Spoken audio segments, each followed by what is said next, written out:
Unless you want to Facebook me. It's not reading it. Hold on. Let me try this. Yeah, I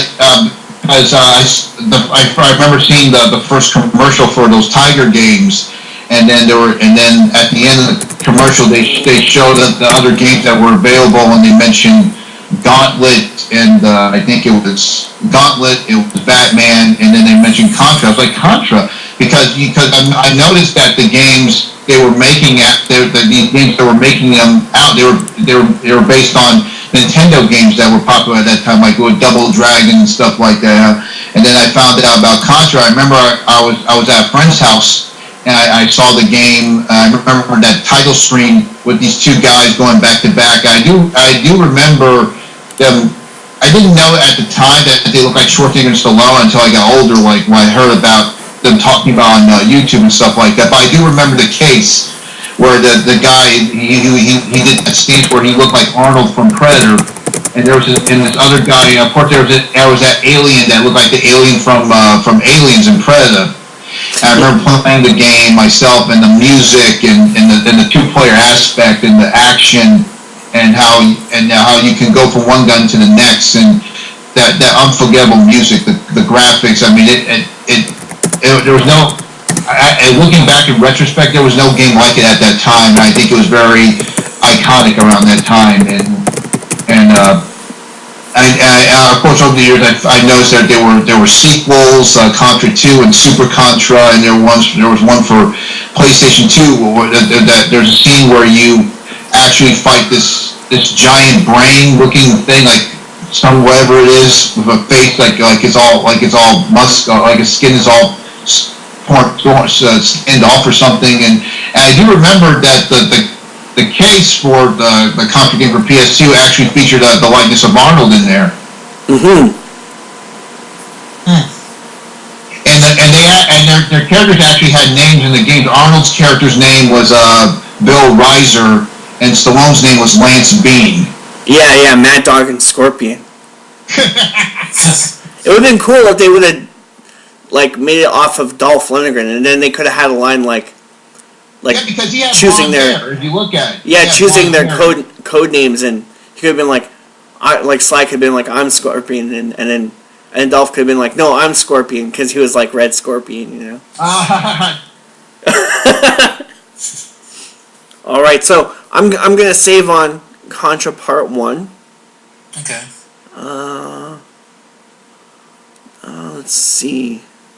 Actually, this is Contra Part 2. Are you still recording? Yeah. Did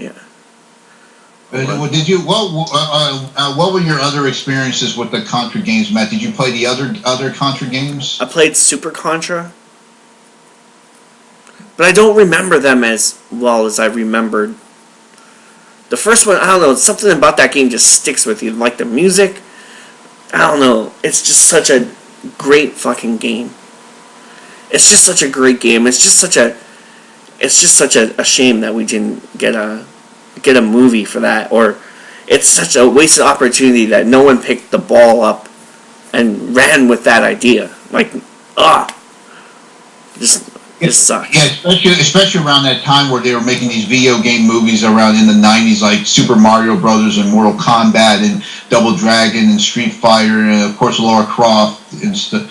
Yeah, and so they even said, I think they said they wanted to do a Contra movie during Stallone and Schwarzenegger's prime, but I think something happened with the rights or whatever. But there were talks about trying to get them together for a Contra movie and everything. So there were talk. It was nice there were still talks of it, but I believe it is possible. Like if they get them in those, do a CGI movie, put Arnold and Sly in those the motion capture suits. I think it'll definitely work. Yeah. Definitely. There's like a million ways. All right, so this one was for Mr. David James Donnelly. Mr. David James, I hope I've done you a good service, and we've covered this properly on just the second part. And we're probably going to do a Punisher one if But I want to touch on something right quick based on Contra. What are your thoughts on Contra movie and how you think it should go? I'm going to start with you, Matt. How do you think the Contra movie should go? In closing, I will say I've actually thought about this, and I would have done it.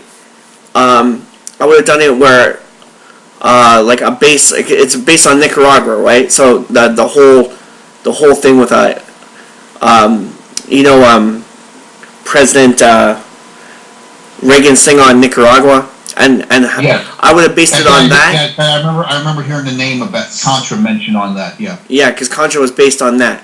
So I would base it on that and on his talk about how we would all be getting together in the wake of an alien threat.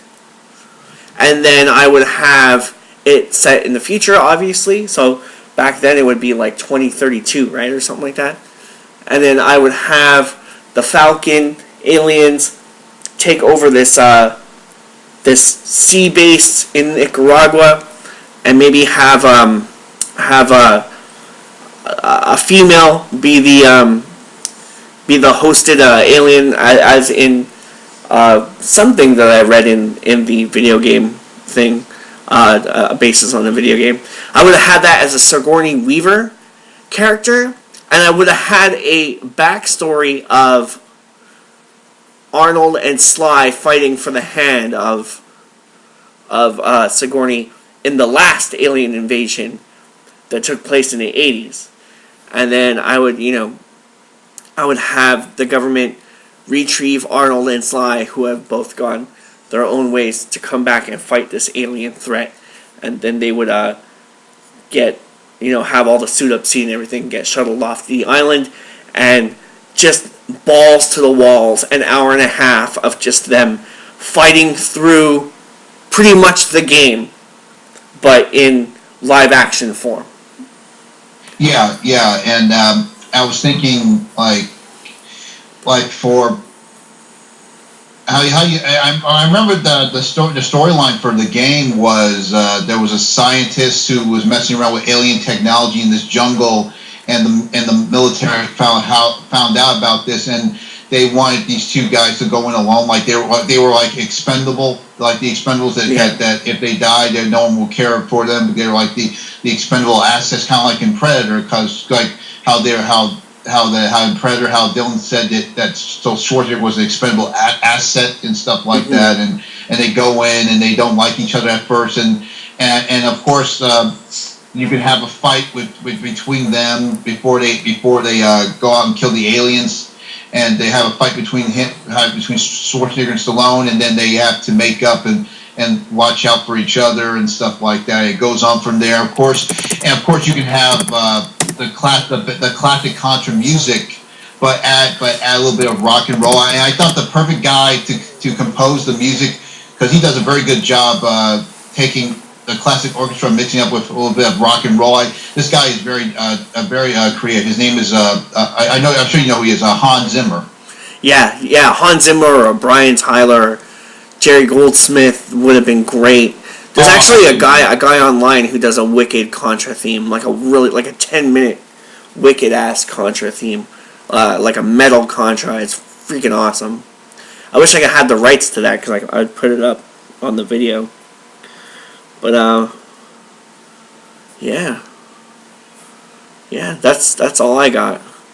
Yeah, and another thing I want to talk about the Contra movie thing is that I remember seeing a fake fan trailer, and they took the scenes from Predator and Commando and Rambo and from Independence Day and War of the Worlds and John Carpenter's The Thing, and they mixed it all up to make it look like their actual Contra movie. And they had this very cool scene where it made it look like that Arnold and Sly were in the same room, because where Stallone is first brief about his mission in Rambo 2, and how Schwarzenegger is briefed about his mission in Predator. They looked like the exact same set, and it looked like they were in the same room. Yeah. And it had a very cool scene when Stallone says, "I always believe that the mind's the best weapon." And Stallone just looks, Schwarzenegger just look at him with that look on his face, like, "What the fuck are you talking about?"